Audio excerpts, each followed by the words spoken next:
রহমান কিসে এদিকে আয় একবার এদিকে ঘুরান মারলি ব্যাপার কি? আরে দোস্ত আরে পাগল বুঝলাম না সর্বনাশ করিয়াছো বড়া তুমি। কিয়া কিরম লাগতেছে? না না ড্রেস কি কিনে আনলা নাকি? না না আমি তখন কিনে আনতাম কিয়া, আমি চাকরি পেয়েছি না পুলিশের। হ্যাঁ আমি তো এসআই। স্যার আমি বুঝতেছি না তখন কি নাম ধরে ডাকবো নাকি স্যার ডাকবো? না না ওহন তো স্যার যেহেতু পোশাক লগে ওহন তো দুস্থ ডাকলে মানুষ মন্দ কইব। পোশাক আছে না আমার ওহন ছাড় ডাহন লাগবো। তো কি হাল অবস্থা? কি কই আমি তো আমি কিছুই বুঝতেছি না স্যার। স্যার স্যার স্যার স্যারই ডাউন লাগবো না? তো আমরা তো এখন আমরা এলাকার গর্ব হয়ে গেলাম। এই তো তোমরা দোয়াই আসি কলে বলে যাই হোক দিনকাল কেমন কাটছে? কেউ তো আর ভালো কাটবো আপনার আমি এক লগে লেখাপড়া করলাম আপনি পুলিশের চাকরি পাই আল্লাহ আর আমি মনে মনে ঘুরতেছি আর কি। না ওদের কোনো চিন্তার কারণ না, আসলে আল্লাহ পাক কারে কোন হালে রাখে উপরে আল্লাহ ভালো জানে। ঠিক আছে আমি তো কখনো ভাবতাম না যে আমি একটা পুলিশের চাকরি পাই, কোন সময় ভাবতাম না। আমি তো আবার আপনারা দেখে বোমা ডরাই গেছি। না না ডর নাই ডর নাই ডর নাই। হন তাহলে হেদিকে কই দেবার থাকতেছ?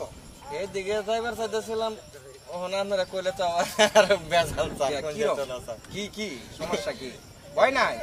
একটু মোরের দোয়ানো চাষরট খেলাম হইলো আর কি। ও আচ্ছা আচ্ছা ঠিক আছে। দোকানো দোকান এদিকে তো পাইলাম না, আমি এদিকে গেছিলাম ঘুরতেছি এলাকাতে আইছি।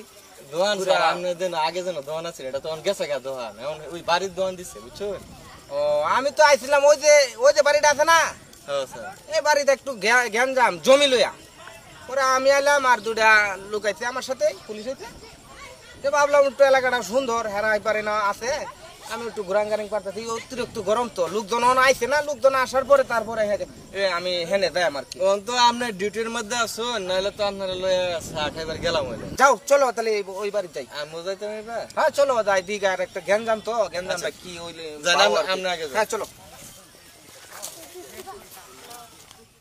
স্যার হ্যাঁ কিরম বাউদাটা বানাইছি আমরা দেখছিলাম না? বাউদা আসলে আমি বুঝবার পাইছি না।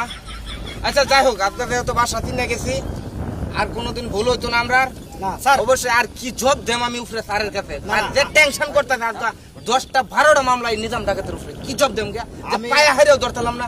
ঠিক আছে স্যার আজকে তো সে চটকা হয়েছে। হ্যাঁ আজ রাত্রে তো আর বাসা লইতো না, না কাল রাত্রে বাসা লইব আমরা। এটা কোন রাত্রে আর দুষ আপনার আছে না, আমি গুলি করতে আমি প্রস্তুত হচ্ছি তো। গুলি করবার তান কে লাগিয়া ওই হাবিলদার যখন দৌড় দিছে তখন যদি আপনি পেট ফাটালে দৌড় দিতেন তাহলে আমরা সন্ত্রাসটা ধরতে পারতাম, আটক করতে পারতাম। কিন্তু আপনি তো আমার সাথে দড়ি দিলেন না। কিন্তু আপনি ঠ্যাঙ্গের মাঝে পেট ভরবো